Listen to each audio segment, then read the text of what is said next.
निश्चित रूप से। प्रस्तुत है अकबर और बीरबल की एक विस्तृत कहानी। अकबर की जिद, लगभग 10,000 शब्दों में।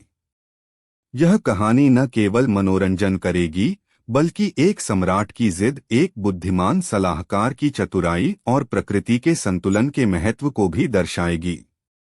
अकबर की जिद। अध्याय 1। एक सुनहरी शाम और एक अनोखा विचार। आगरा का किला यमुना नदी के किनारे अपनी पूरी शानो शौकत के साथ खड़ा था। सूरज धीरे धीरे पश्चिमी क्षितिज में डूब रहा था और उसकी सुनहरी किरणें किले के लाल पत्थर को एक अलौकिक चमक प्रदान कर रही थीं। मुगल साम्राज्य अपने चरम पर था और शहंशाह जलालुद्दीन मोहम्मद अकबर का नाम हिंदुस्तान के कोने कोने में सम्मान और भय के साथ लिया जाता था। शाम का वक्त था। दीवान-ए-कास में अकबर अपने 9 रत्नों के साथ बैठे थे। माहौल शांत और सुखद था। तानसेन के तानपुरे से निकलते मीठे सुर फिजा में घुल रहे थे। तोडरमल शाही खजाने के हिसाब किताब पर नजर डाल रहे थे और मुल्ला दो प्याजा अपने चुटकुलों से सबको हंसाने की नाकाम कोशिश कर रहे थे। अकबर अपने मखमली सिंहासन पर बैठे खिड़की से बाहर देख रहे थे।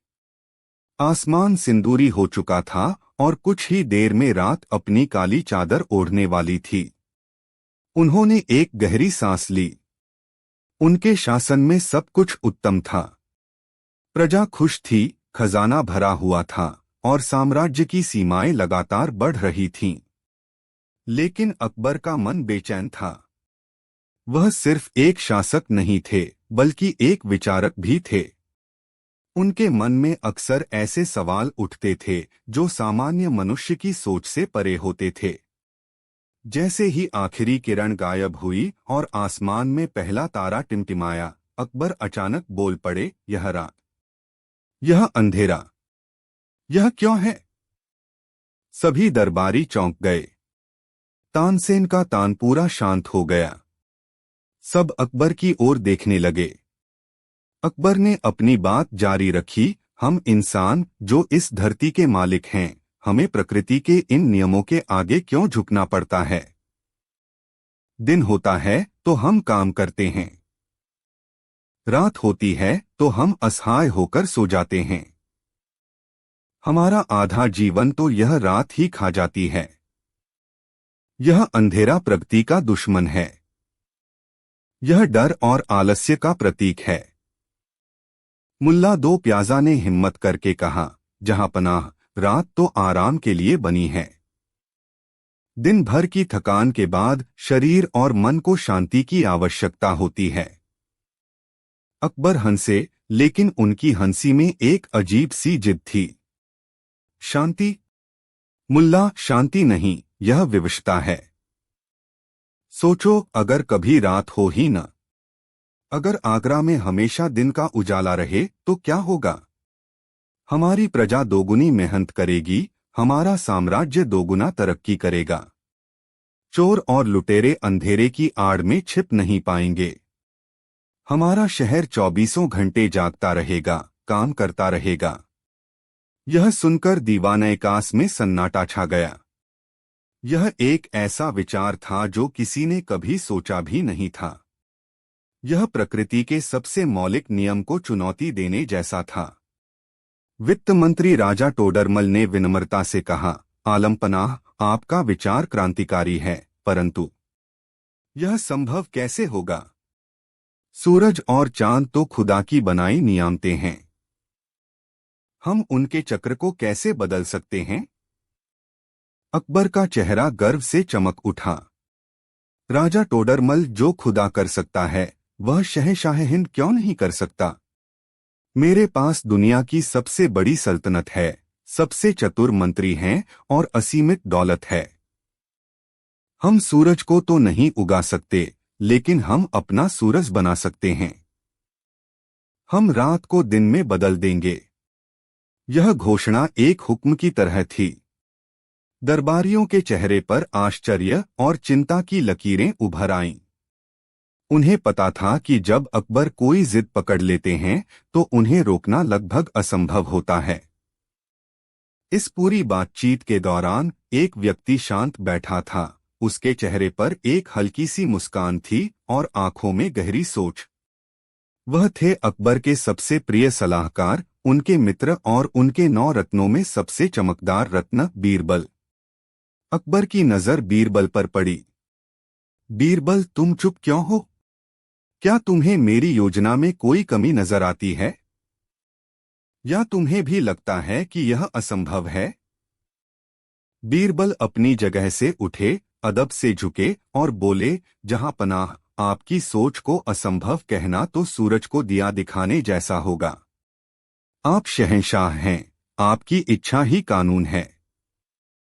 मैं तो बस यह सोच रहा था कि जब आगरा में कभी रात नहीं होगी तो शायर अपनी महबूबा की तुलना चाँद से कैसे करेंगे, और बच्चे चंदा मामा दूर के की लोरी सुनकर कैसे सोएंगे। बीरबल की बात सुनकर कुछ दरबारियों के चेहरे पर हल्की मुस्कान आ गई, लेकिन अकबर का चेहरा गंभीर ही रहा। बीरबल, यह शायरी और लोरियों का समय नहीं है। यह साम्राज्य की प्रगति का सवाल है। मुझे कल सुबह तक एक पूरी योजना चाहिए कि हम आगरा की रातों को हमेशा के लिए दिन में कैसे बदल सकते हैं। उन्होंने अपनी बात समाप्त की और उठकर अपने कक्ष की ओर चले गए।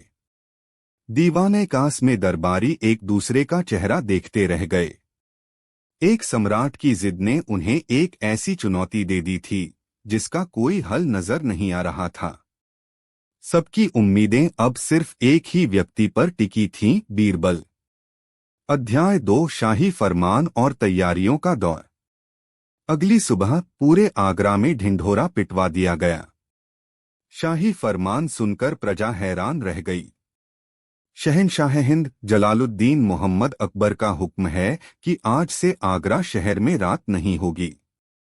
सूरज ढलने के बाद शाही इंतजाम के तहत पूरे शहर को इस तरह रोशन किया जाएगा कि दिन का भ्रम हो।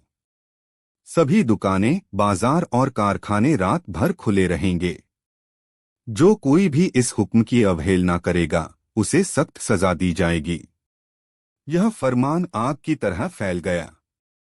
लोग तरह तरह की बातें करने लगे।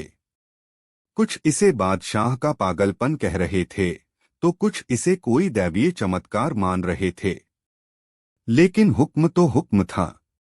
अकबर ने इस योजना को हकीकत में बदलने के लिए अपने सभी संसाधनों को झोंक दिया। राजा टोडरमल को खजाने का मुंह खोलने का आदेश दिया गया। हजारों कारीगरों, मजदूरों और सैनिकों को इस काम पर लगा दिया गया। योजना कुछ इस प्रकार थी।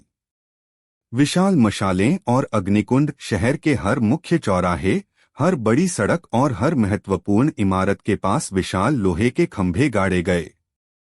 इन पर रात भर मशालें जलनी थीं। किले के मैदानों और अन्य खुली जगहों पर बड़े बड़े अग्निकुंड बनाए गए, जिनमें लकड़ियां और तेल डालकर आग जलाई जानी थी। लाखों दिए और तेल। आगरा के हर घर को आदेश दिया गया कि वे रात में अपने घरों के बाहर कम से कम 10-10 दिए जलाकर रखें। इसके लिए शाही खजाने से लाखों दिए और हजारों मन तेल वितरित किया गया। विशाल दर्पण योजना का सबसे महत्वाकांक्षी हिस्सा था। बड़े बड़े दर्पणों का इस्तेमाल। शहर की सबसे ऊंची इमारतों और मीनारों पर हजारों की संख्या में विशालकाय पॉलिश किए हुए कांसे के दर्पण लगाए गए। इनका उद्देश्य था मशालों और दियों की रोशनी को परावर्तित करके पूरे शहर में फैलाना, ताकि कोई भी कोना अंधेरा न रह जाए। कर्मचारियों की फौज। इस पूरी व्यवस्था को चलाने के लिए हजारों कर्मचारियों की एक नई फौज तैयार की गई। इनका काम था रात भर मशालों में तेल डालना, बुझते दियों को फिर से जलाना और दर्पणों की दिशा को सही रखना। पूरा दिन आगरा एक विशाल कर्मक्षेत्र में तब्दील हो गया। हर तरफ खटपट, शोर और भागदौड़ मची हुई थी। लोग बादशाह की जिद को पूरा करने के लिए जी जान से जुटे थे, लेकिन उनके दिलों में एक अनजाना सा डर भी था। शाम को अकबर ने बीरबल को अपने पास बुलाया। देखो बीरबल, इंसान चाहे तो क्या नहीं कर सकता। कल शाम तक जो असंभव लग रहा था वह आज हकीकत बनने जा रहा है। आज आगरा इतिहास रचेगा। बीरबल ने शांत भाव से कहा, बेशक जहांपना। आपकी इच्छा शक्ति और साम्राज्य की ताकत का कोई मुकाबला नहीं। बस एक छोटी सी शंका मेरे मन में है। अकबर ने उत्सुकता से पूछा, कैसी शंका? बीरबल बोले, हुजूर, हमने रोशनी का इंतजाम तो कर लिया, पर उस ठंडक का क्या जो रात अपने साथ लाती है? उस खामोशी का क्या जो दिन के शोर के बाद मन को सुकून देती है? और उन सपनों का क्या जो सिर्फ रात के अंधेरे में ही पलकों पर उतरते हैं? अकबर ने बीरबल की बात को हवा में उड़ा दिया। बीरबल, तुम हमेशा भावनाओं में बह जाते हो। यह छोटी छोटी बातें हैं। जब शहर में 24 घंटे चहल पहल होगी तो किसी को ठंडक या खामोशी की याद नहीं आएगी। और सपने सपने तो कमजोर लोग देखते हैं। हम तो हकीकत को बदल रहे हैं। बीरबल चुप हो गए। उन्होंने बहस करना उचित नहीं समझा। वह जानते थे कि अकबर को उनकी गलती का एहसास शब्दों से नहीं बल्कि अनुभव से ही कराया जा सकता है। उन्होंने मन ही मन अपनी योजना बनानी शुरू कर दी। अध्याय 3, पहली कृत्रिम रात और बढ़ती बेचैनी। सूरज डूबा और फिर वह हुआ जो आगरा के इतिहास में पहले कभी नहीं हुआ था। जैसे ही अंधेरा गहराने लगा, एक शाही नगाड़े की ध्वनि गूंजी। यह एक संकेत था। पलक झपकते ही हजारों मशालें एक साथ जल उठीं। लाखों दिए टिमटिमाने लगे। अग्निकुंडों से उठती लपटें आसमान को छूने लगीं। विशाल दर्पणों ने इस रोशनी को पकड़कर शहर के कोने कोने में बिखेर दिया। आगरा एक अजीब नारंगी पीली रोशनी में नहा गया। यह दिन का उजाला नहीं था, बल्कि उसकी एक भयानक नकल थी। आसमान काला था, लेकिन नीचे धरती पर एक कृत्रिम दिन बना दिया गया था। हवा में धुएं और जलते तेल की गंध फैल गई। मशालों की चटचट और कर्मचारियों के शोर ने खामोशी को चीर दिया था। अकबर अपने महल की सबसे ऊंची छत पर खड़े यह नजारा देख रहे थे। उनका सीना गर्व से चौड़ा हो गया। उन्होंने अपनी मुट्ठियां भींच लीं। मैंने कर दिखाया। मैंने रात को हरा दिया। शुरुआत में लोगों में भी उत्साह था। बच्चे इस नई तरह की रोशनी में खेलने के लिए सड़कों पर निकल आए। बाजार खुले थे और कुछ लोग खरीदारी करने भी निकले। ऐसा लग रहा था मानो कोई त्योहार हो। लेकिन जैसे जैसे वक्त बीतता गया, इस कृत्रिम दिन का भयानक रूप सामने आने लगा। पहली बेचैनी, नींद का गायब होना। रात के 10 बजे। यह वह समय था जब आगरा का ज्यादातर हिस्सा सो जाता था। लेकिन आज कोई सो नहीं पा रहा था। बाहर से आती तेज रोशनी और लगातार शोर ने लोगों की नींद उड़ा दी थी। बच्चों ने रोना शुरू कर दिया। बड़े बुजुर्ग करवटें बदलते रहे। मजदूरों और किसानों को, जो दिन भर की मेहनत के बाद गहरी नींद सोते थे, उनकी आंखें भी बंद होने का नाम नहीं ले रही थीं। दूसरी बेचैनी, प्रकृति का विद्रोह। इंसान ही नहीं, जानवर और पक्षी भी परेशान थे।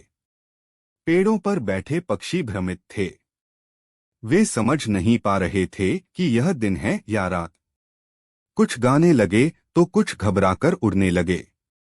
पालतू जानवर, गायें, भैंसें, घोड़े, सभी बेचैन थे। उनकी जैविक घड़ी पूरी तरह से गड़बड़ा गई थी। तीसरी बेचैनी, अर्थव्यवस्था का संकट। अकबर ने सोचा था कि रात भर बाजार खुले रहने से व्यापार बढ़ेगा। लेकिन हुआ इसका उल्टा। दिन भर काम करके थके हारे लोगों में रात में खरीदारी करने की न तो हिम्मत थी और न ही इच्छा। दुकानदार अपनी दुकानें खोलकर बैठे थे, लेकिन ग्राहक नदारद थे। उन्हें बस तेल और मोमबत्तियां जलाने का अतिरिक्त खर्च उठाना पड़ रहा था। चौथी बेचैनी, धुआं, गर्मी और अपराध। हजारों मशालों और दियों से उठता धुआं पूरे शहर पर एक काली परत की तरह छा गया था। लोगों को सांस लेने में दिक्कत होने लगी। अग्निकुंडों से निकलती गर्मी ने उमस को और बढ़ा दिया था। और सबसे चिंताजनक बात, इस चकाचौंध के बीच कई ऐसे कोने भी थे जहां रोशनी ठीक से नहीं पहुंच रही थी। इन अंधेरे और रोशन कोनों के खेल में चोरों और जेबकतरों को अपना काम करने का एक नया मौका मिल गया। अगली सुबह जब असली सूरज उगा तो आगरा के लोग थके हुए, चिड़चिड़े और परेशान थे। उनके चेहरे पर रात भर न सो पाने की थकान साफ दिख रही थी। अकबर ने भी महसूस किया कि उनकी जीत उतनी शानदार नहीं थी जितनी उन्होंने सोची थी।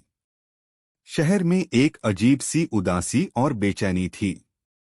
उन्होंने अपने दरबारियों से पूछा, प्रजा हमारे इस नए नियम से खुश तो है न? दरबारी सच बोलने से डर रहे थे।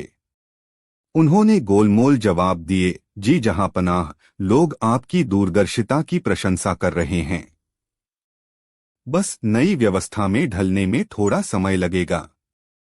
लेकिन बीरबल सच जानते थे। उन्होंने देखा था कि लोग कैसे परेशान हैं। उन्होंने फैसला कर लिया था कि अब बादशाह को उनकी जिद के परिणामों से सीधे रूबरू कराने का समय आ गया है। अध्याय 4, बीरबल की रहस्यमयी योजना। 2-3 दिन और गुजर गए। आगरा की हालत बद से बदतर होती जा रही थी। शहर एक विशाल पागलखाने जैसा लग रहा था, जहां कोई सोता नहीं था, बस जागकर थकता था। उत्पादकता बढ़ने की बजाय घट गई थी। थके हुए कारीगर काम में गलतियां कर रहे थे।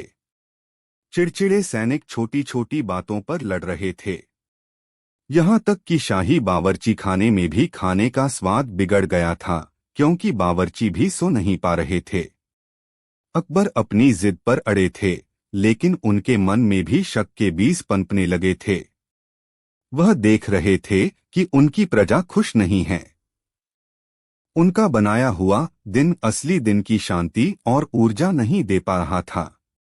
वह एक ऐसी विजय थी जो हार से भी बदतर महसूस हो रही थी। एक दिन अकबर अकेले अपने बाग में टहल रहे थे, तभी बीरबल वहां पहुंचे। जहांपनाह, आपको चिंतित देखकर अच्छा नहीं लग रहा, बीरबल ने कहा। अकबर ने एक गहरी सांस ली। बीरबल, तुम सही थे। यह रोशनी, यह शोर, इसमें वह बात नहीं है जो सूरज की रोशनी में होती है। लोग थके हुए हैं। मैं भी थका हुआ महसूस कर रहा हूं। यह पहली बार था जब अकबर ने अपनी गलती की ओर इशारा किया था। बीरबल जानते थे कि यही सही मौका है। उन्होंने कहा, हुजूर, आपकी योजना में कोई कमी नहीं है। कमी हमारी इस कृत्रिम रोशनी में है। यह अपवित्र है। इसमें सूर्य की जैसी दिव्यता और ऊर्जा नहीं है। अकबर ने उत्सुकता से पूछा, तो क्या इसका कोई उपाय है? क्या हम इस रोशनी को सूर्य की रोशनी जैसा बना सकते हैं? बीरबल ने अपनी आंखों में एक शरारती चमक के साथ कहा, क्यों नहीं, जहांपना। मैंने सुना है कि पास के एक गांव में एक बहुत बड़े साधु रहते हैं। कहते हैं कि उनके पास ऐसी सिद्धियां हैं कि वे किसी भी चीज को पवित्र कर सकते हैं। अगर हम उन्हें यहाँ बुलाएं और उनसे एक विशेष यज्ञ करवाएं तो शायद हमारी यह कृत्रिम रोशनी भी सूर्य की तरह सुखदायी और ऊर्जावान हो जाए। अकबर की आंखों में उम्मीद की एक नई किरण जागी। अपनी जिद को सफल बनाने का एक और मौका देखकर वह उत्साहित हो गए। तो फिर देर किस बात की, बीरबल? फौरन उस साधु को पूरे मान सम्मान के साथ महल में लाने का इंतजाम करो। बीरबल ने सिर झुकाकर कहा, एक छोटी सी समस्या है, जहांपना। कैसी समस्या? वह साधु बड़े ही विचित्र स्वभाव के हैं। वह किसी राजा महाराजा के बुलावे पर कहीं नहीं जाते। उनका कहना है कि जिसे उनसे मिलना हो उसे स्वयं उनके पास आना होगा। और वह किसी से भी दिन के सबसे अजीब पहर में ही मिलते हैं। अकबर उलझन में पड़ गए। दिन का सबसे अजीब पहर, इसका क्या मतलब है? बीरबल ने समझाया, जहांपनाह, उनका मानना है कि दिन का सबसे अजीब पहर होता है भरी दोपहरी का समय, जब सूरज ठीक सिर पर होता है, जब गर्मी अपने चरम पर होती है और जब दुनिया की हर चीज या तो काम में पूरी तरह डूबी होती है या फिर छाव में सुस्ता रही होती है। वह कहते हैं कि इसी समय प्रकृति अपनी असली ताकत दिखाती है। अकबर को यह शर्त थोड़ी अटपटी लगी, लेकिन अपनी योजना को सफल बनाने के लिए वह कुछ भी करने को तैयार थे। ठीक है, हम कल दोपहर में ही उस साधु से मिलने जाएंगे, लेकिन हम अपनी शाही पहचान जाहिर नहीं करेंगे। हम साधारण वेश में जाएंगे ताकि वह साधु हमसे बिना किसी झिझक के बात कर सके। बीरबल मन ही मन मुस्कुराए। उनकी योजना का पहला चरण सफल हो गया था। अध्याय 5, तपती दोपहर और साधु की नींद। अगले दिन ठीक दोपहर के समय अकबर और बीरबल ने साधारण किसानों का वेश धारण किया और 2 घोड़ों पर सवार होकर उस गांव की ओर निकल पड़े जिसका जिक्र बीरबल ने किया था। जून का महीना था। सूरज आग उगल रहा था। गर्म हवा के थपेड़े चेहरे को झुलसा रहे थे। अकबर, जो हमेशा मखमल और रेशम में रहने के आदी थे, उन्हें खुरदरे सूती कपड़े और तपती धूप बहुत कष्ट दे रही थी। उनका गला सूख रहा था और पसीने से उनके कपड़े भीग चुके थे। उन्होंने रास्ते में देखा कि किसान और मजदूर पेड़ों की छाव में सुस्ता रहे हैं। जानवर भी तालाबों और पोखरों में जाकर गर्मी से बचने की कोशिश कर रहे थे। पूरी प्रकृति मानो आराम कर रही थी, उस प्रचंड गर्मी से बचने का प्रयास कर रही थी। लगभग 1 घंटे की कष्टदायक यात्रा के बाद वे उस गांव में पहुंचे। बीरबल उन्हें एक छोटी सी, साधारण सी कुटिया के पास ले गए। कुटिया के बाहर एक नीम का पेड़ था, लेकिन उसकी छाव भी गर्मी को पूरी तरह रोक नहीं पा रही थी। यही है उस साधु की कुटिया, जहांपनाह, बीरबल ने कहा। अकबर घोड़े से उतरे। उन्होंने कुटिया के दरवाजे पर दस्तक दी। कोई जवाब नहीं आया।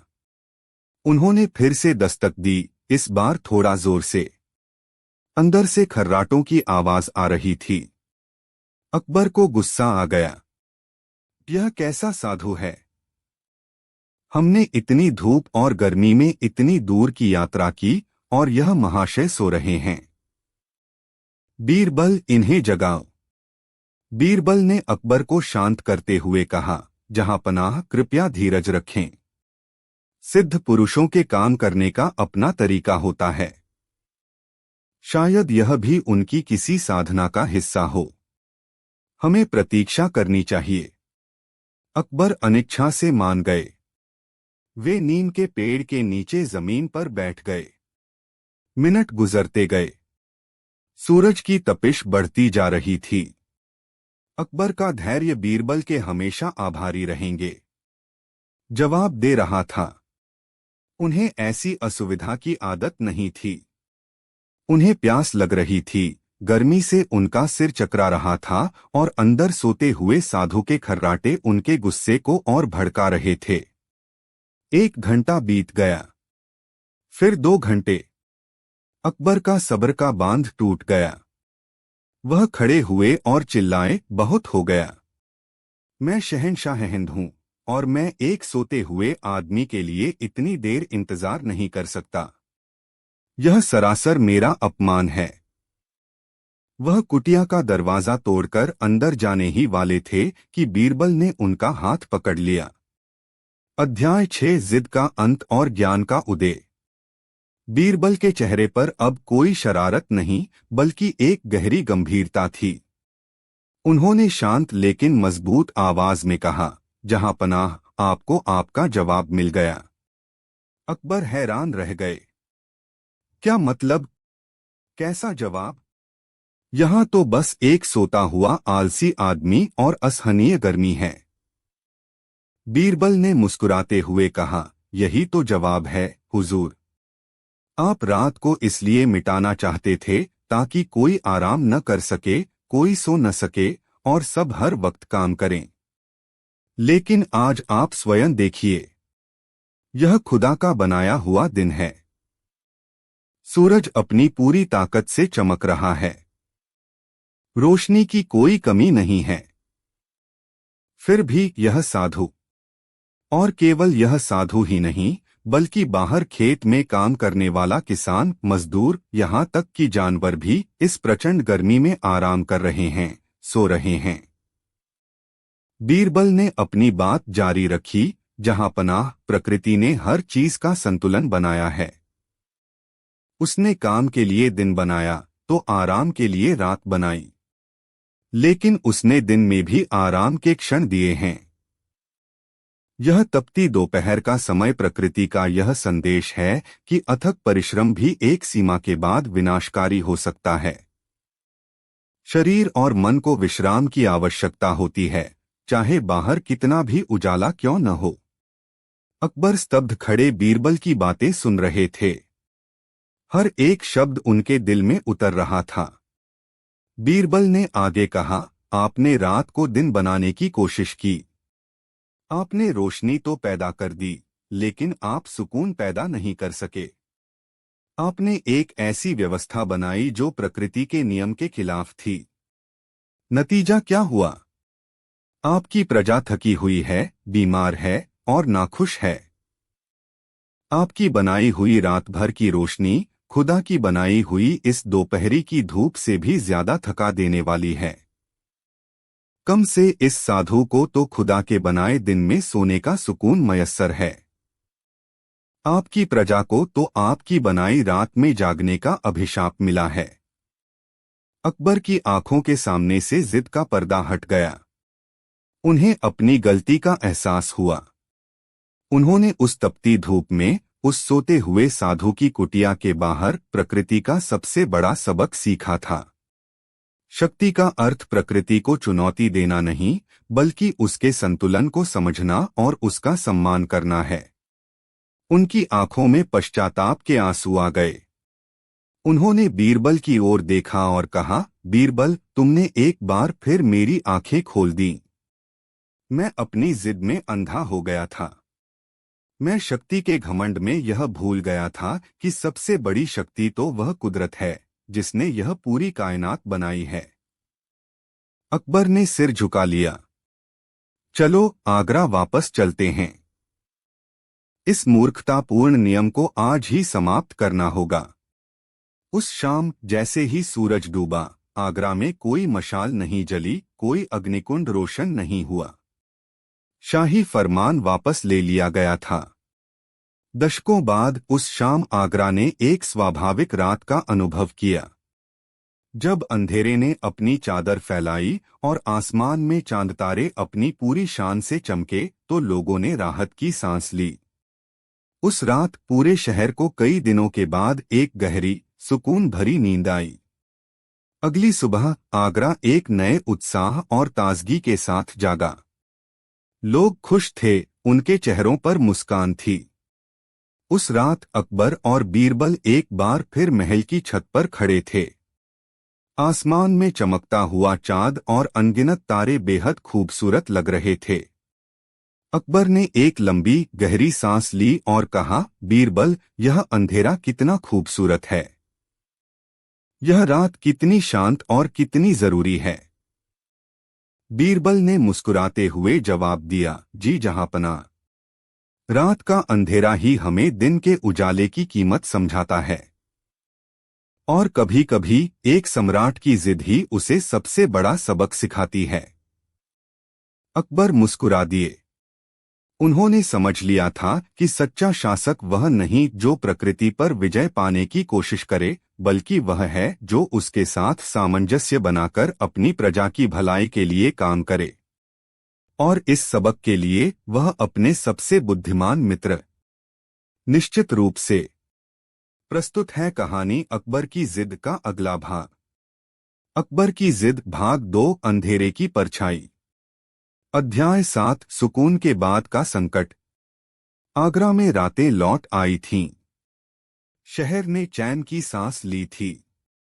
लोग अब दिन में पूरी ऊर्जा से काम करते और रात में गहरी सुकून भरी नींद सोते। प्रकृति का संतुलन फिर से स्थापित हो गया था। शहंशाह अकबर ने अपनी जिद छोड़ दी थी और अब वह अक्सर रात के समय खुले आसमान के नीचे बैठकर चांदतारों की खूबसूरती को निहारते। उन्हें अपनी गलती का एहसास था और वह बीरबल की बुद्धिमानी के और भी ज्यादा कायल हो गए थे। लेकिन अकबर की उस जिद ने, उस कृत्रिम दिन ने अपने पीछे एक ऐसी परछाई छोड़ दी थी जो अब धीरे धीरे एक भयानक रूप ले रही थी। कुछ हफ्ते गुजर गए। शहर में एक नई तरह की दहशत फैलने लगी। आगरा में बड़ी ही रहस्यमयी और दुस्साहसी चोरियां होने लगीं। ये कोई साधारण चोर नहीं थे। ये सिर्फ अमीर सेठों, साहूकारों और शाही खजाने से जुड़े अधिकारियों के घरों को ही निशाना बनाते थे। उनका काम करने का तरीका इतना साफ और सटीक होता था कि वे कोई सुराग ही नहीं छोड़ते थे। शहर के कोतवाल परेशान थे।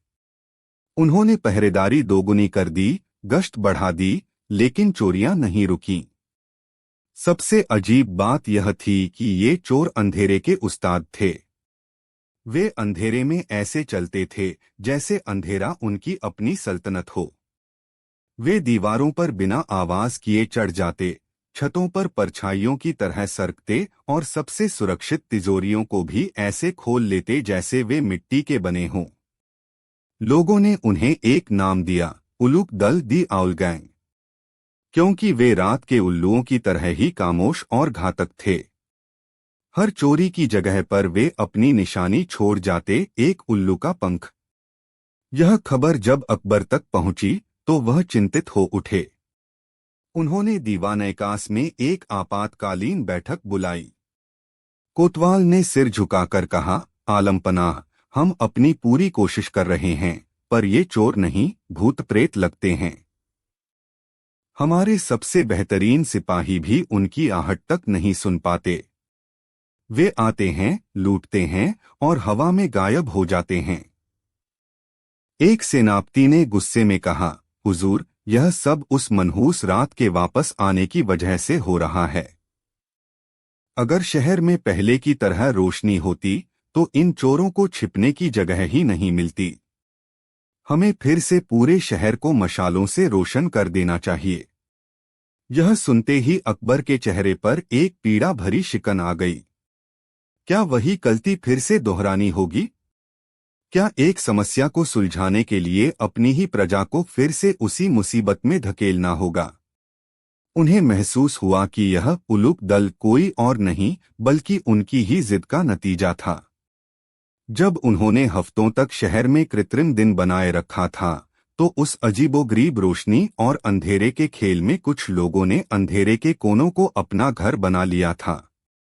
उन्होंने उस अराजकता में अंधेरे को साधने का हुनर सीख लिया था। अकबर ने अनजाने में ही इन चोरों को सबसे बेहतरीन प्रशिक्षण दे दिया था। अकबर ने एक गहरी सांस ली। उनका घमंड अब टूट चुका था। उन्होंने मदद के लिए बीरबल की ओर देखा। बीरबल, यह संकट मेरा ही पैदा किया हुआ है। मैंने रात को मिटाने की कोशिश की और बदले में रात ने मुझे यह तोहफा दिया है। अब तुम ही बताओ, इस उलूक दल से कैसे निपटा जाए? क्या हमें फिर से शहर को रोशन कर देना चाहिए? सभी की नजरें बीरबल पर टिक गईं। अध्याय 8 बीरबल की अनोखी तरकीब। बीरबल अपनी जगह से उठे। उनके चेहरे पर हमेशा की तरह एक शांत मुस्कान थी। उन्होंने कहा, जहां पनाह, आग से जलने के बाद कोई समझदार व्यक्ति फिर से आग में हाथ नहीं डालता। आपकी प्रजा ने अभी अभी सुकून की नींद वापस पाई है। उनसे यह छीनना एक और बड़ी गलती होगी। सेनापति ने टोका, तो फिर क्या करें बीरबल? क्या हम इन चोरों को यूं ही लूटपाट करने दें? बीरबल ने सेनापति की ओर देखकर कहा, सेनापति जी, दुश्मन को उसी के हथियार से हराना ही सच्ची रणनीति है। उलूक दल की ताकत अंधेरा नहीं है। उनकी ताकत यह है कि वे अंधेरे को हमसे बेहतर समझते हैं। हमें रोशनी बढ़ाकर अंधेरे से लड़ना नहीं है, बल्कि हमें अंधेरे को उनसे बेहतर तरीके से इस्तेमाल करना सीखना होगा। दरबार में बैठा हर व्यक्ति हैरान था। यह कैसी पहेली थी? अकबर ने उत्सुकता से पूछा, साफ साफ कहो बीरबल, तुम्हारी योजना क्या है? बीरबल ने अपनी योजना प्रस्तुत की। झूठी खबर। सबसे पहले हम पूरे शहर में एक खबर फैलाएंगे। यह खबर होगी कि बुखारा से आया एक बेशकीमती हीरा, जिसका नाम कोहैशब रात का पर्वत है, शाही खजाने में जमा कराने के लिए एक गुप्त रास्ते से ले जाया जाएगा। यह हीरा इतना कीमती है कि उलूक दल इसे चुराने का लालच जरूर करेगा। अंधेरे का जाल। जिस रात यह हीरा ले जाया जाएगा, हम उस पूरे रास्ते पर पहरा नहीं बढ़ाएंगे। इसके विपरीत हम उस रास्ते की सारी मशालें बुझा देंगे। हम उसे आगरा की सबसे अंधेरी गली बना देंगे। यह देखकर चोरों का हौसला और बढ़ जाएगा। ध्वनि का हथियार। और अब मेरी योजना का सबसे जरूरी हिस्सा। मैं चाहता हूं कि शहर के सभी कुम्हारों को बुलाया जाए और उनसे हजारों की संख्या में मिट्टी के छोटे छोटे, कच्चे और बेहद नाजुक बर्तन, घुलड़ या मटकियां बनवाए जाएं। खामोश सैनिक। हमें अपने सबसे फुर्तीले और तेज कानों वाले सैनिकों का एक दस्ता चाहिए होगा। वे सैनिक हथियार नहीं, बल्कि सिर्फ लाठियां और जाल लेकर उन अंधेरी गलियों की छतों और कोनों में खामोशी से छिप जाएंगे। योजना सुनकर दरबार में कानाफूसी होने लगी। बिना रोशनी, बिना हथियार और मिट्टी के बर्तनों से चोरों को पकड़ने की यह योजना किसी को समझ नहीं आ रही थी। अकबर ने बीरबल पर पूरा भरोसा जताते हुए कहा, ठीक है बीरबल, जैसा तुम कहो वैसा ही किया जाए। मुझे तुम्हारी योजना पर पूरा विश्वास है। अध्याय 9। उलूक की रात। योजना के अनुसार शहर में कोहैशब हीरे की खबर आग की तरह फैल गई। उलूक दल तक भी यह खबर पहुंची और उन्होंने इसे अपनी सबसे बड़ी चोरी बनाने का फैसला किया। वह रात आई। अमावस्या की रात थी और आसमान पर बादल छाए हुए थे, जिससे अंधेरा और भी गहरा हो गया था। जिस रास्ते से हीरे को ले जाने की अफवाह फैलाई गई थी, वह पूरी तरह से अंधेरे में डूबा हुआ था। बीरबल के आदेशानुसार उनके सैनिकों ने उस रास्ते पर पड़ने वाली हर छत, हर गली और हर मोड़ पर चुपके से वो कच्चे मिट्टी के बर्तन बिछा दिए थे। बर्तन इस तरह रखे गए थे कि उन पर जरा सा भी वजन पड़ते ही वे टूट जाएं। इसके बाद बीरबल अपने खामोश सैनिकों के साथ अंधेरे में ही छिप गए। उनके पास कोई मशाल नहीं थी। उन्होंने अपने सैनिकों से कहा था, आज अपनी आंखों पर नहीं, अपने कानों पर भरोसा करना। दुश्मन खुद अपना पता बताएगा। आधी रात गुजरी। पूरी खामोशी छाई हुई थी, इतनी कि अपनी सांसों की आवाज भी सुनाई दे रही थी। तभी एक छत पर से एक हल्की सी चटकी आवाज आई। यह एक चोर का पैर था जो एक मिट्टी के बर्तन पर पड़ गया था। बीरबल और उनके सैनिक सतर्क हो गए। चोरों का दल, जो खुद को अंधेरे का शहंशाह समझता था, इस अनपेक्षित आवाज से चौंक गया। उन्होंने और भी सावधानी से आगे बढ़ने की कोशिश की, लेकिन वे जहां भी पैर रखते, एक और चट या क्रैक की आवाज होती। उन हजारों मिट्टी के बर्तनों ने पूरी गली को एक ध्वनि जाल में बदल दिया था। हर आवाज चोरों की सही जगह बता रही थी। उलूक दल घबरा गया। उनकी सबसे बड़ी ताकत, खामोशी, उनसे छिन चुकी थी। वे अब अंधेरे में छिपे हुए शिकारी नहीं, बल्कि अंधेरे में फंसे हुए शिकार थे। जैसे ही उन्होंने भागने की कोशिश की, बर्तनों के टूटने का शोर और तेज हो गया। अब बीरबल ने धीरे से आदेश दिया। बीरबल के सैनिक, जो अब तक आवाजों से चोरों की संख्या और उनकी स्थिति का पूरा अंदाजा लगा चुके थे, चारों तरफ से उन पर टूट पड़े। उलूक दल के सदस्य कुछ समझ पाते, इससे पहले ही वे जालों में कैद कर लिए गए। उनका पूरा गिरोह बिना एक भी तलवार चले पकड़ लिया गया। अध्याय 10 एक नई सुबह, एक गहरा ज्ञान। अगली सुबह दीवानयाम खचाखच भरा हुआ था। उलूक दल के सभी सदस्य जंजीरों में जकड़े अकबर के सामने खड़े थे। उनका सरगना कोई और नहीं बल्कि एक पुराना सिपाही था जिसे उसकी लापरवाही के लिए नौकरी से निकाल दिया गया था। उसने अकबर की कृत्रिम दिन वाली योजना की अराजकता में ही अपने जैसे कुछ लोगों को इकट्ठा कर यह गिरोह बनाया था।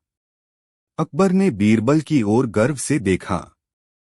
बीरबल ने न सिर्फ एक बड़े संकट को टाल दिया था, बल्कि उन्होंने बादशाह को एक और भी गहरा सबक सिखाया था। अकबर अपने सिंहासन से उठे और पूरी सभा को संबोधित किया। मेरे अजीजों, आज हमने सिर्फ कुछ चोरों को नहीं पकड़ा है, बल्कि मैंने एक बहुत बड़ा सबक सीखा है। पहले मैंने अपनी जिद में अंधेरे को अपना दुश्मन माना और उसे रोशनी से मिटाने की कोशिश की, जिसमें मैं बुरी तरह नाकाम हुआ।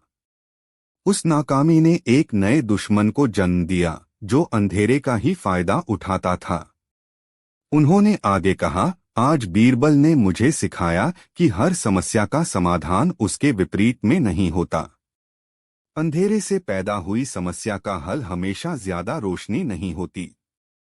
कभी कभी उसका हल अंधेरे को बेहतर ढंग से समझने और उसका बुद्धिमानी से उपयोग करने में छिपा होता है। अकबर ने बीरबल के कंधे पर हाथ रखा। तुमने साबित कर दिया, बीरबल, की सच्ची ताकत हथियारों या हुकूमत में नहीं, बल्कि समझ और संतुलन में है। प्रकृति से लड़कर नहीं, बल्कि उसे समझकर ही हम शांति और समृद्धि पा सकते हैं। उस दिन के बाद अकबर की हुकूमत और भी न्यायप्रिय और समझदार हो गई। उन्होंने अपनी जिद को पूरी तरह त्याग दिया और यह समझ लिया कि एक शासक का काम अपनी इच्छा थोपना नहीं, बल्कि अपनी प्रजा और प्रकृति के बीच एक सामंजस्य स्थापित करना है। और इस यात्रा में बीरबल हमेशा उनके दोस्त, सलाहकार और ज्ञान के प्रकाश स्तंभ बनकर साथ रहे। निश्चित रूप से प्रस्तुत है इस कहानी का तीसरा और अंतिम भाग, जिद का प्रायश्चित। अकबर की जिद, भाग 3, जिद का प्रायश्चित।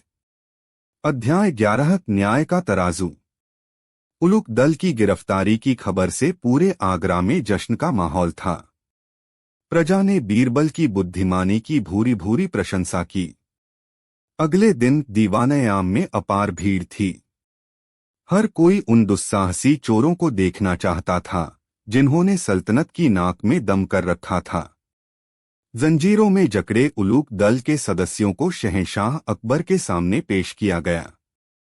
उनके चेहरे पर हार की हताशा और भविष्य का खौफ साफ झलक रहा था। शहर के कोतवाल और शाही खजांची ने एक एक करके उनके द्वारा की गई चोरियों का ब्यौरा दिया। उन्होंने बताया कि कैसे इन चोरों ने शहर के सबसे धनी और सुरक्षित घरों में सेंध लगाई थी। उनकी बातों में गुस्सा और अपमान का भाव था।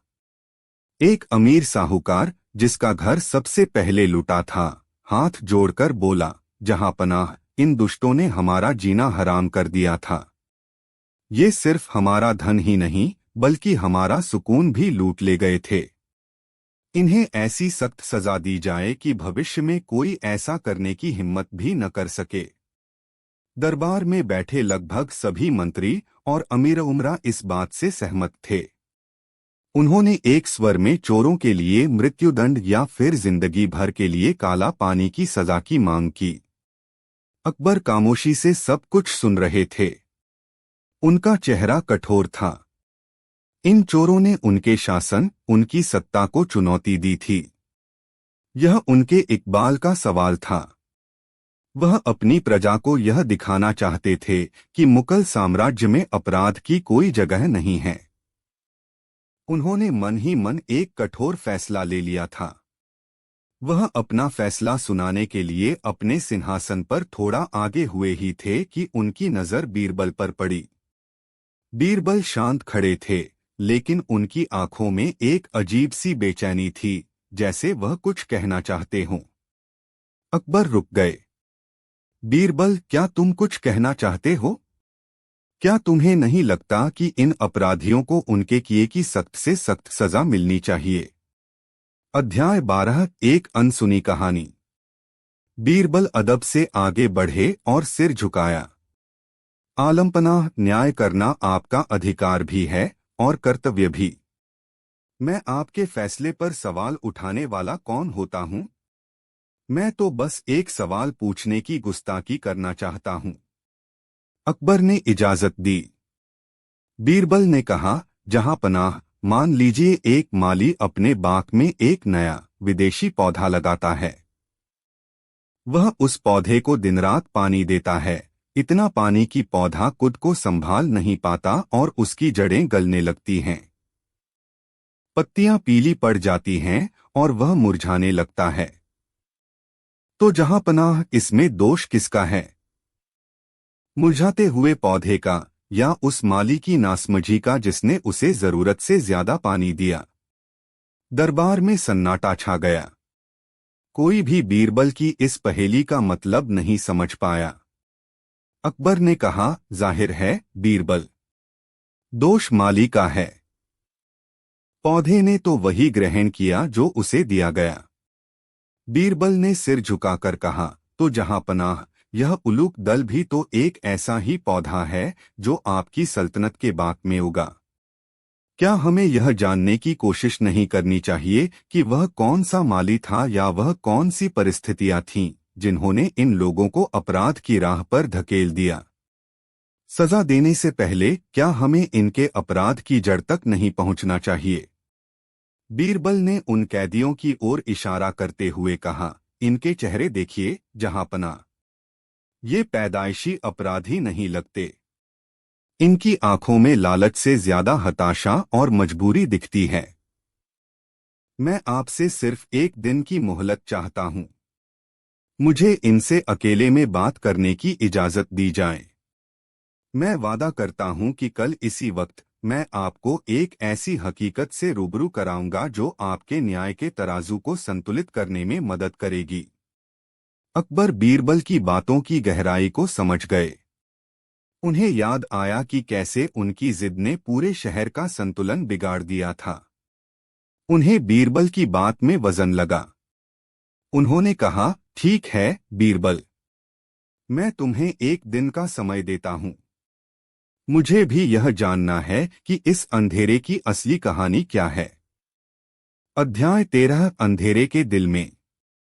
बीरबल उसी शाम काल कोठरी में गए। वहां कोई सिपाही या पहरेदार नहीं था। उन्होंने कैदियों के लिए अच्छा भोजन और साफ पानी मंगवाया। उन्होंने उनकी जंजीरें थोड़ी ढीली करने का आदेश दिया। उनका यह व्यवहार देखकर कैदी हैरान थे। बीरबल उलूक दल के सरगना के सामने बैठ गए। उसका नाम रहमत कान था। वह एक मजबूत कदकाठी का अधेड़ उम्र का व्यक्ति था, जिसकी आंखों में एक बुझी हुई आग थी। बीरबल ने नरमी से पूछा, रहमत कान, तुम तो एक सिपाही लगते हो। तुम्हारी चाल ढाल और आंखों की तेजी बता रही है कि तुमने कभी सल्तनत की वर्दी पहनी है। फिर यह रास्ता क्यों चुना? रहमत कान ने पहले तो कुछ नहीं कहा। फिर बीरबल के सहानुभूतिपूर्ण व्यवहार को देखकर उसका दिल पिघल गया। उसने अपनी कहानी बताई। वह मुगल फौज का एक बहादुर सिपाही था। एक लड़ाई में जख्मी होने की वजह से उसे सेना से बर्खास्त कर दिया गया था। उसने अपनी जमापूंजी से आगरा के बाजार में एक छोटी सी दुकान खोली। वह ईमानदारी से अपना गुजारा कर रहा था। फिर रहमत ने एक ठंडी आह भरकर कहा, फिर शहंशाह को रात मिटाने की जिद सूझी। हफ्तों तक शहर में न दिन था न रात। बस एक अजीब सी थका देने वाली रोशनी और शोर था। लोग घरों से निकलना बंद कर गए। मेरा कारोबार ठप हो गया। जो थोड़ी बहुत जमा पूंजी थी वह भी खत्म हो गई।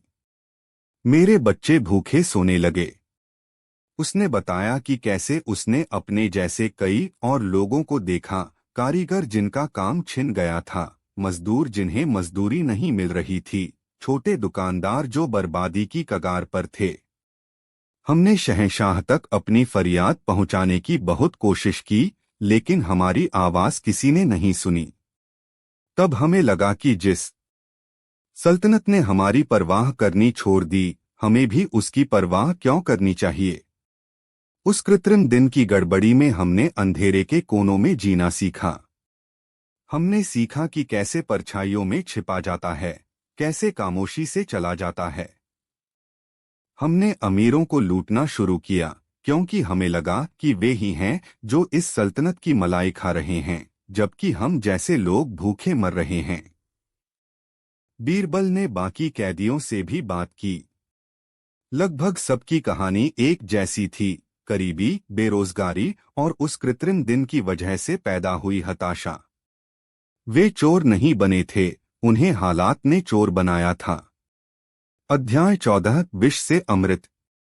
अगले दिन दीवानयाम फिर से लगा। बीरबल ने रहमत खान और उसके साथियों की पूरी कहानी अकबर और भरी सभा के सामने बयान की। उन्होंने कहा, जहां पनाह, ये चोर हैं, इसमें कोई शक नहीं। इन्होंने कानून तोड़ा है और ये सजा के हकदार हैं। लेकिन इनका सबसे बड़ा गुनाहगार कौन है? ये खुद या वो हालात जो आपकी एक जिद ने पैदा किए थे। यह सुनकर अकबर का सिर शर्म से झुक गया। उनके एक फैसले ने इतने लोगों की जिंदगी बर्बाद कर दी थी। बीरबल ने अपनी बात जारी रखी, हुजूर, सजा का मकसद सुधार होना चाहिए, सिर्फ बदला लेना नहीं। इन लोगों के पास एक अनोखा हुनर है, अंधेरे को साधने का हुनर। यह हुनर इन्होंने अपराध के लिए इस्तेमाल किया, क्योंकि इन्हें कोई और रास्ता नहीं दिखा। मैं एक प्रस्ताव रखना चाहता हूं। कैसा प्रस्ताव? बीरबल अकबर ने पूछा। क्यों न हम इस विष से अमृत निकालें, बीरबल ने कहा। इन लोगों को सजा देने के बजाय इन्हें एक मौका दिया जाए। इनके हुनर को सल्तनत की भलाई के लिए इस्तेमाल किया जाए। हम इनसे एक विशेष दस्ता तैयार कर सकते हैं, निशा प्रहरी, रात्रि के पहरेदार। इनका काम होगा रात के अंधेरे में आगरा की हिफाजत करना, दूसरे चोरों और अपराधियों को पकड़ना। ये अंधेरे को अंधेरे से बेहतर कौन जान सकता है? दरबार में हंगामा मच गया। यह पागलपन है, एक मंत्री चिल्लाया। भेड़ियों को भेड़ों की रखवाली का काम सौंपना। लेकिन अकबर बीरबल की बात की गहराई समझ रहे थे। यह सिर्फ एक प्रस्ताव नहीं था, यह उनके लिए अपनी गलती का प्रायश्चित करने का एक मौका था। अध्याय 15 शहंशाह का फैसला। अकबर अपने सिंहासन से उतरे और कैदियों के सामने आकर खड़े हो गए। उन्होंने रहमत खान की आंखों में देखा। उन्होंने एक मजबूत लेकिन दयालु आवाज में कहा, बीरबल ने सच कहा। तुम्हारी बर्बादी की वजह मेरी एक जिद थी। और एक शहंशाह अपनी गलती को स्वीकार करने से छोटा नहीं होता। उन्होंने पूरी सभा की ओर मुड़कर घोषणा की, मैं उलूक दल के सभी सदस्यों को माफ करता हूं। लेकिन यह माफी मुफ्त नहीं है। इन्हें अपनी वफादारी साबित करनी होगी। आज से रहमत खान की अगुवाई में यह निशा प्रहरी दस्ता बनाया जाता है, जो सीधे बीरबल की निगरानी में काम करेगा। इन्हें रात के अंधेरे में आगरा को सुरक्षित रखने की जिम्मेदारी दी जाती है। यह इनके प्रायश्चित का भी मौका है और मेरी गलती को सुधारने का भी। यह एक अभूतपूर्व फैसला था। कुछ ही महीनों में आगरा की सूरत बदल गई। निशा प्रहरी दस्ते ने अपने काम को इतनी लगन और कामयाबी से किया कि शहर में रात के समय होने वाले अपराध लगभग खत्म हो गए। रहमत खान और उसके साथियों ने अपनी खोई हुई इज्जत और सम्मान वापस पा लिया। एक चांदनी रात में अकबर और बीरबल फिर से महल की छत पर खड़े थे। नीचे आगरा शहर शांति से सो रहा था। अकबर ने एक गहरी संतोष की सांस लेते हुए कहा, बीरबल, आज मैं समझा हूं। एक शासक की जिद सल्तनत को बना भी सकती है और मिटा भी सकती है। मेरी जिद ने अंधेरा पैदा किया, लेकिन तुम्हारे ज्ञान और मेरी गलती के एहसास ने उस अंधेरे में भी रोशनी के रक्षक ढूंढ लिए। बीरबल मुस्कुराए, जहां पनाह अंधेरा कभी खत्म नहीं होता, वह बस रूप बदलता है। एक बुद्धिमान शासक वह है जो अंधेरे से लड़ने के बजाय उसे भी अपनी प्रजा की भलाई के लिए इस्तेमाल करना सीख ले। आपकी जिद एक गलती थी, लेकिन उस गलती को स्वीकार कर उसे सुधारना ही आपका सबसे बड़ा न्याय है। और इस तरह अकबर की जिद की कहानी, जो एक सम्राट के घमंड से शुरू हुई थी, अंत में उसके ज्ञान, करुणा और सच्चे न्याय पर आकर समाप्त हुई। सल्तनत ने हमारी परवाह करनी छोड़ दी, हमें भी उसकी परवाह क्यों करनी चाहिए? उस कृत्रिम दिन की गड़बड़ी में हमने अंधेरे के कोनों में जीना सीखा। हमने सीखा कि कैसे परछाइयों में छिपा जाता है, कैसे खामोशी से चला जाता है। हमने अमीरों को लूटना शुरू किया, क्योंकि हमें लगा कि वे ही हैं जो इस सल्तनत की मलाई खा रहे हैं, जबकि हम जैसे लोग भूखे मर रहे हैं। बीरबल ने बाकी कैदियों से भी बात की। लगभग सबकी कहानी एक जैसी थी, गरीबी, बेरोजगारी और उस कृत्रिम दिन की वजह से पैदा हुई हताशा। वे चोर नहीं बने थे, उन्हें हालात ने चोर बनाया था। अध्याय 14, विष से अमृत। अगले दिन दीवानयाम फिर से लगा। बीरबल ने रहमत खान और उसके साथियों की पूरी कहानी अकबर और भरी सभा के सामने बयान की। उन्होंने कहा, जहां पनाह, ये चोर हैं, इसमें कोई शक नहीं। इन्होंने कानून तोड़ा है और ये सजा के हकदार हैं। लेकिन इनका सबसे बड़ा गुनाहगार कौन है? ये खुद या वो हालात जो आपकी एक जिद ने पैदा किए थे? यह सुनकर अकबर का सिर शर्म से झुक गया। उनके एक फैसले ने इतने लोगों की जिंदगी बर्बाद कर दी थी। बीरबल ने अपनी बात जारी रखी, हुजूर, सजा का मकसद सुधार होना चाहिए, सिर्फ बदला लेना नहीं।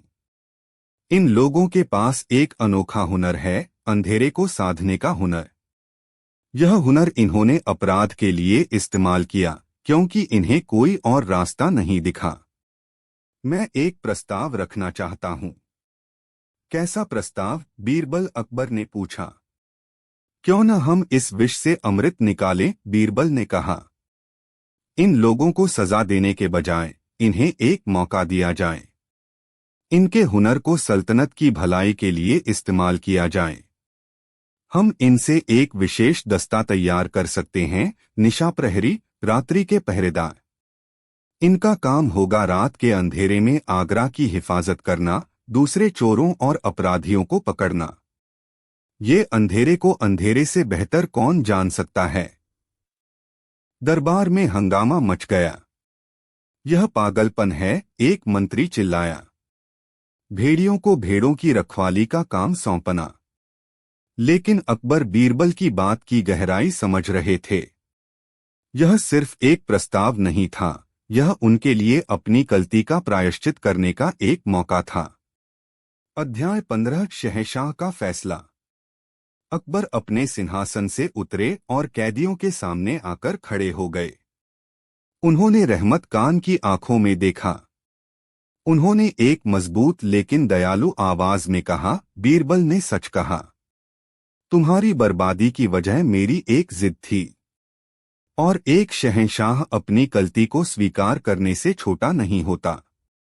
उन्होंने पूरी सभा की ओर मुड़कर घोषणा की, मैं उलूक दल के सभी सदस्यों को माफ करता हूं। लेकिन यह माफी मुफ्त नहीं है। इन्हें अपनी वफादारी साबित करनी होगी। आज से रहमत खान की अगुवाई में यह निशा प्रहरी दस्ता बनाया जाता है, जो सीधे बीरबल की निगरानी में काम करेगा। इन्हें रात के अंधेरे में आगरा को सुरक्षित रखने की जिम्मेदारी दी जाती है। यह इनके प्रायश्चित का भी मौका है और मेरी गलती को सुधारने का भी। यह एक अभूतपूर्व फैसला था। कुछ ही महीनों में आगरा की सूरत बदल गई। निशा प्रहरी दस्ते ने अपने काम को इतनी लगन और कामयाबी से किया कि शहर में रात के समय होने वाले अपराध लगभग खत्म हो गए। रहमत खान और उसके साथियों ने अपनी खोई हुई इज्जत और सम्मान वापस पा लिया। एक चांदनी रात में अकबर और बीरबल फिर से महल की छत पर खड़े थे। नीचे आगरा शहर शांति से सो रहा था।